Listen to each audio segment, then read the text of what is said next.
Welcome back to Pageant Mag Philippines. Francois Diaz, your pageant correspondent.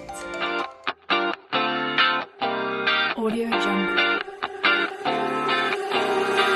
Audio Jungle.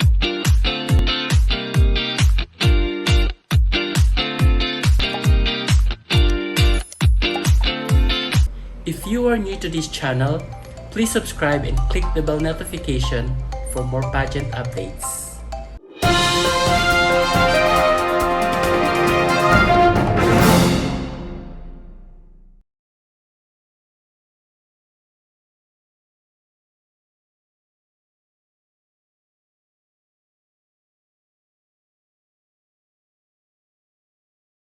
Naman ngayon ni Miss Universe Philippines 2020 Rabia Mateo si Pinky Webb ng CNN sa kanyang show na The Source with Pinky Webb. Ipinaliwanag ni Rabia kung bakit siya relatable sa mga pageant enthusiasts worldwide. May mga revelations din siya tungkol sa kanyang national costume at evening gown na gagamitin sa Miss Universe 2020 pageant. Ayon naman kay Olivia Kido na kasabay ni Rabia sa interview at official skincare ng Miss Universe 2020 delegates, ang asset raw ni Miss Universe Philippines 2020 Rabia Mateo ay ang kanyang utak. Pakinggan natin ang kabuuan ng interview na ito kasama si Miss Pinky Webb ng CNN.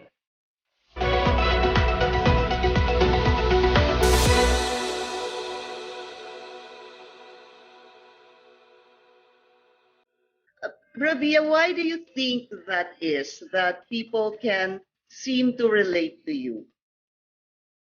Maybe because I'm not that typical beauty queen. Like, I'm not afraid to show everybody my vulnerable side. Like, I'm not really molded to be a perfect person or a perfect representative. So that's why a lot of Filipinos, not just Filipinos, but a lot of people all over the globe was able to relate to me and to my story as well. That's true, huh? And as Miss O and I were talking about, Rabia, the pageant comes amid this pandemic. How do you feel about that? Siguro yung, just the fact that, as Miss O was saying, iba yung magiging pageant ngayon. The pandemic is worldwide, and yet here we are celebrating. We're about to celebrate the Miss Universe, the most beautiful woman in the universe. Miss Pinky, it was different. You know what? We have a lot of plans. We were planning to have the grandest send off, to have media conference, to have a lot of photo shoots. But things became different during the last few weeks because we had ECQ in the Philippines, in our country.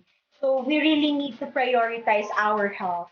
That is something that I'm very thankful to my organization because they are really doing their best to protect me. And that's why we decided to be here earlier than expected.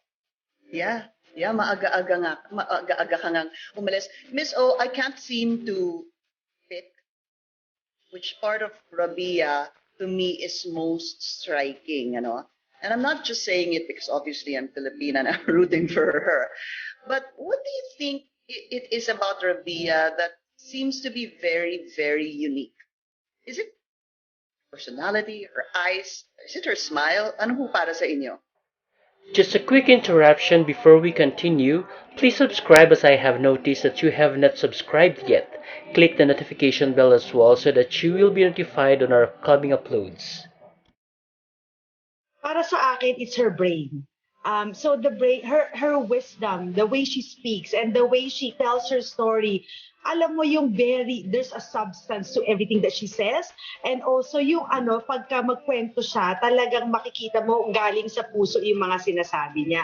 I think that's one thing na lagi kong naririnig sa mga fans na nagme-message din sa akin. We love Rabia because she's not only beautiful from the outside, but she's also beautiful from the inside. Not only that, Miss Pinky, a lot of her friends then, yung mga team ng organization, ng Philippine team, they've been telling me how nice she is and how kind she is. Alam mo yung kung manggagaling yun sa team mo, sa sarili mong team na ganun ang sinasabi nila about Rabia, then it says a lot. And I've been with her for, I would say, mga 2-3 days, Miss Rabia. And then I got to know her, the real her.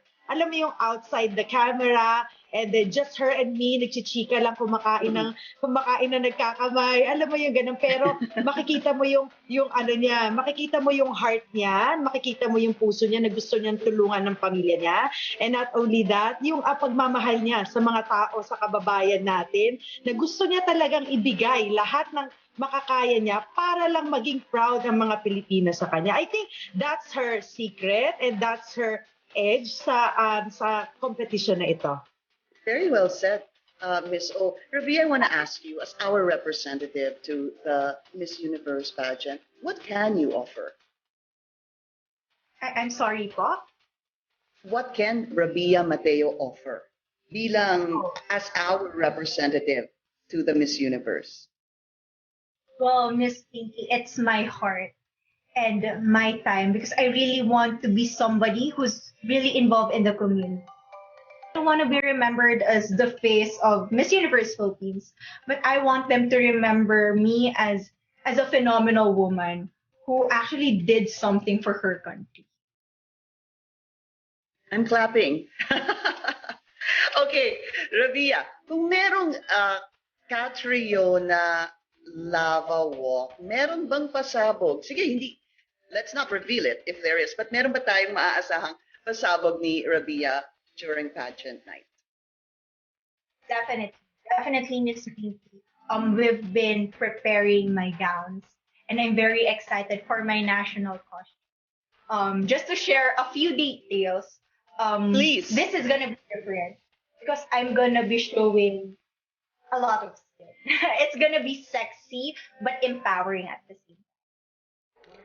Sexy and empowering.